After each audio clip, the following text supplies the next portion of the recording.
Aujourd'hui, on va parler d'un petit film pas trop connu, Les Visiteurs. Tu déconnes, c'est un classique de la comédie, tout le monde l'a vu. En Amérique. Ok, je me casse. Ce film est un chef-d'œuvre. Les Visiteurs en Amérique est le remake américain des Visiteurs, avec les mêmes acteurs et le même réalisateur. Ça ne peut être que bien. C'est faux!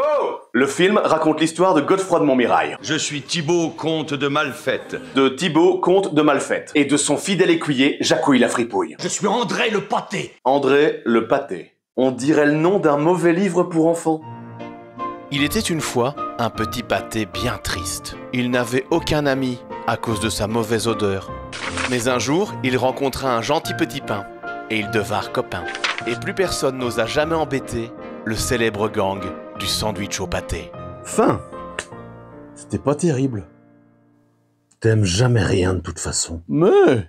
Notre scène se situe en Angleterre au XIIe siècle. Afin de sceller l'amitié franco-britannique, Thibaut doit épouser l'héritière du trône d'Angleterre. Et Thibaut, il a du bol, parce que la princesse Rosaline est jouée par Christina Applegate. C'est vrai qu'il aurait pu épouser une princesse dans le genre de Mary Grey, qui était surtout connue pour sa laideur, sa petite taille et sa bosse sur le dos. Une version féminine de Quasimodo. Mais non, Thibaut, il est tombé sur Christina. J'ai ouï dire que demain était jour de tes épousailles. Je l'ai ouï dire comme toi, et j'ai ouï dire que la promise était la plus belle de tout le pays anglois. Ça tombe bien alors. Mais le comte de Warwick, il aimerait bien lui aussi croquer dans la pomme. Alors le mec, il va chercher une sorcière pour empoisonner Thibaut. Et pour bien lui prouver qu'elle a des super pouvoirs, elle fait apparaître une marionnette. C'est un truc de sorcière, on peut pas comprendre. Hideuse femme, comment pouvez-vous me prouver que vous êtes bien une sorcière? Salut les Trouducs. C'est diablerie. Et encore, t'as pas vu mes coups? Oh! Ah, c'est bien mignon tout ça, mais c'est pas supposé être une comédie ton truc? Visez-moi un peu qui est de retour. Ton film, c'est comme regarder un accident sur le bord de la route. On a envie de détourner les yeux, mais on peut pas. Mais il a raison. Il est grand temps de rajouter un gag. C'est lamentable. Oh, ça va. Quand c'est dans Star Wars, ça te fait marrer. Oui, mais là, ils l'ont pas fait exprès. C'est ce qu'ils veulent te faire croire. Ce soir, c'est la fête au château. Et la sorcière va droguer Thibaut, qui va se mettre à surjouer comme un dingue en voyant des toiles d'Arcimboldo partout. Oh, mais qu'y a-t-il, Thibaut? Qu'y a-t-il?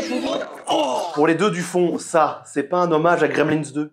Non, ils font ici référence à un peintre italien du XVIe siècle, qui, selon moi, a dû manger beaucoup plus que 5 fruits et légumes par jour. Alors, vous allez me demander, pourquoi faire référence à un peintre italien du XVIe siècle dans un film qui se passe dans l'Angleterre du XIIe? Tout le monde s'en fout. C'est vrai. Thibaut va malencontreusement tuer la princesse, parce que la drogue, c'est de la merde. André va lui quérir un enchanteur, pour les faire voyager dans les couloirs du temps. Et notre enchanteur, c'est Alex d'Orange Mécanique. Je déconne pas, ce mec a joué ça. Le gars aura tourné avec Kubrick et Christian Clavier. Un grand écart pareil, même Jean-Claude Van Damme, il le tente pas. Grâce à sa formule magique, il fait apparaître de très mauvais effets spéciaux.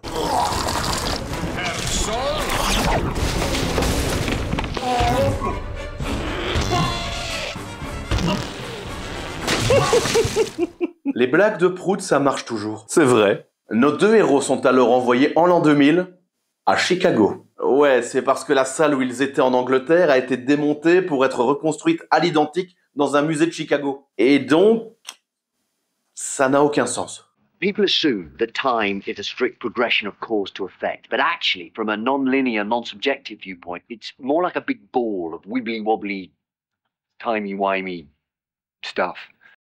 C'est dommage, cette phrase commençait bien. Bref, il se réveille face à une visite scolaire. Et visiblement en Amérique, on n'engage jamais de comédiens pour animer les musées. Que faites-vous dans ma chambrine? Tu mets la même classe au musée Grévin et il fait moins le malin, Vianney.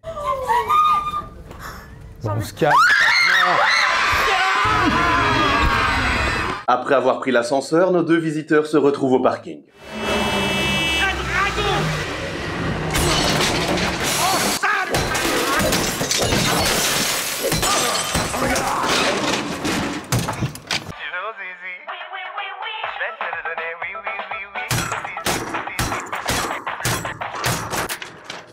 Moi qui pensais que la musique adoucissait les mœurs, Évidemment, ils se font arrêter par la police, qui va contacter la responsable du département d'art médiéval. Et coup de bol, c'est Julia Malfaite, aussi jouée par Christina Applegate. Donc on peut déjà dire que Julia porte très mal son nom. Et c'est, vous l'aurez compris, la petite fillotte de Thibaut de Malfaite. Oh bah ça tombe bien alors. Mais je ne vous le fais pas dire. Et évidemment, elle le reconnaît pas, grand-papa Thibaut. Elle l'a jamais vu. Et donc, elle laisse la police faire son travail. Vous allez... ne m'abandonnez pas. Non, arrêtez s'il vous plaît. Je connais ce monsieur. Cet homme est mon cousin. Très bien reçu, madame. Si c'est votre cousin, nous n'avons plus rien à faire ici. Et nous allons découvrir le méchant du film, Hunter, le petit copain de Julia. Ouais, on sait tout de suite que c'est un méchant. Déjà à cause de son prénom, mais faut pas lui en vouloir. Moi aussi j'aurais les nerfs si j'avais un nom de saucisson. Mais surtout parce que dans les films américains, quand t'es vraiment méchant, t'as un chat ou une maîtresse. Et notre Hunter, il est super méchant, parce que sa maîtresse se comporte comme un chat. Tout le monde veut devenir un cat, parce qu'un chat, quand il est cat, retombe sur ses pattes. Elle est tombée. C'est lamentable. Hunter, son plan, il est très simple. Il veut récupérer l'héritage de Julia. Et donc ça l'arrange pas trop de voir débarquer un cousin qu'on croyait mort. Et accrochez-vous à vos bretelles parce que c'est là que commence le festival de la comédie.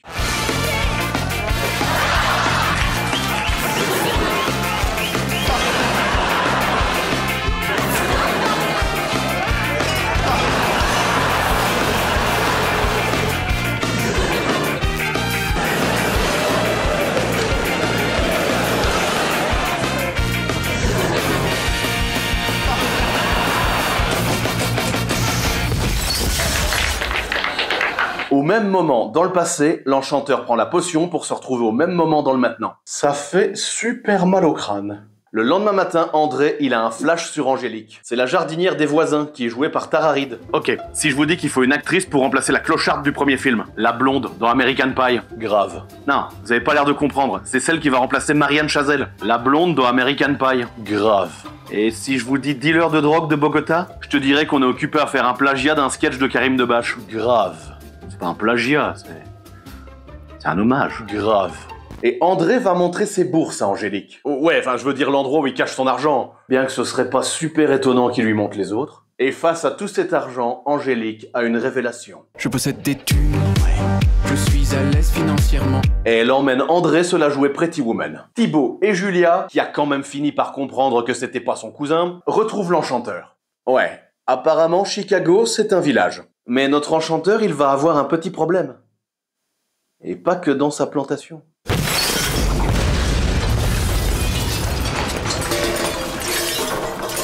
Je ne peux même plus me gratter le nez. Je suis pas certain d'avoir compris ce qui vient de se passer. Ouais, moi non plus. L'enchanteur, il a explosé. Quoi ? Pendant ce temps, André va changer la face du monde en faisant découvrir à l'Amérique la danse à la française. Et on fait tourner les serviettes comme des petites girouettes. Et comme par hasard, ils vont croiser Hunter et sa maîtresse. Quand je vous dis que Chicago, c'est un village. Et c'est ma petite sœur. Au même moment, on ne sait pas comment, on ne sait pas pourquoi, l'enchanteur va rendre un hommage vibrant à Terminator 2.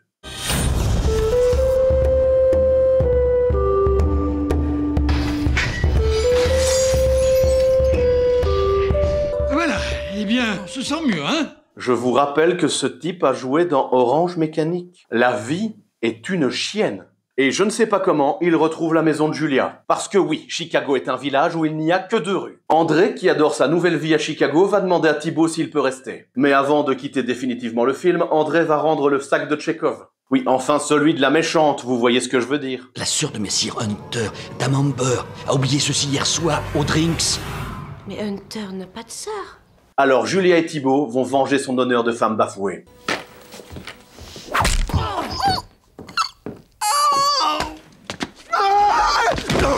Et ils repartent tous vers le musée. Parce que, apparemment, c'est là qu'ils doivent prendre la potion.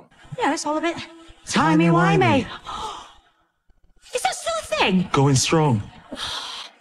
Mais Hunter, le méchant, il a appelé les flics en disant que Julia était prise en otage. Ce qui lance une course-poursuite infernale. Une course-poursuite totalement inutile, on est bien d'accord, parce que Julia, elle avait juste à dire « Non mais j'ai pas été prise en otage, c'est mon ex qui est complètement con. » Très bien reçu, madame. Si votre ex est complètement con, nous n'avons plus rien à faire ici. Mais non, on prend un taxi. On vole des chevaux. On prend le métro. Et les flics, allez savoir pourquoi, envoient toutes leurs unités. C'est devenu une partie de GTA ce truc. Nos héros rentrent dans le musée et ils repartent chez eux. Mais quel bordel! Où il est passé? Le type en armure. Il est parti. Très bien reçu. S'ils ont disparu mystérieusement, nous n'avons plus rien à faire ici. Thibaut rentre chez lui, tue le comte de Warwick et épouse Rosaline. Quant à André et Angélique, ils partent claquer toute leur thune à Vegas. Tout est bien, qui finit bien. Et le méchant, il devient quoi? Hunter, il boit de la potion et il se retrouve au Moyen-Âge, mais tout le monde s'en fout. Comment ça, on s'en fout? Ah ouais, c'est tellement pas important que la scène se passe derrière le générique de fin. Hey, laissez-moi, qui êtes-vous? Ah ouais, quand même. Et la méchante? Un type déguisé en pêcheur la tue dans un magasin.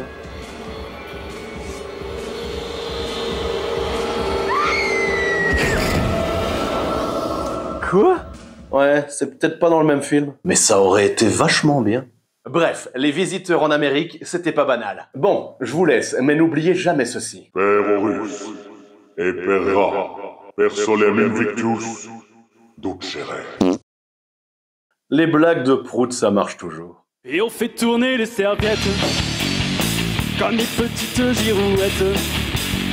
Ça nous fait du vent dans les pattes, c'est bête, mais c'est bon pour la tête. On est juste là pour vous rappeler que si vous avez aimé, faut vous abonner. Voilà. C'est tout. En voiture, Simone!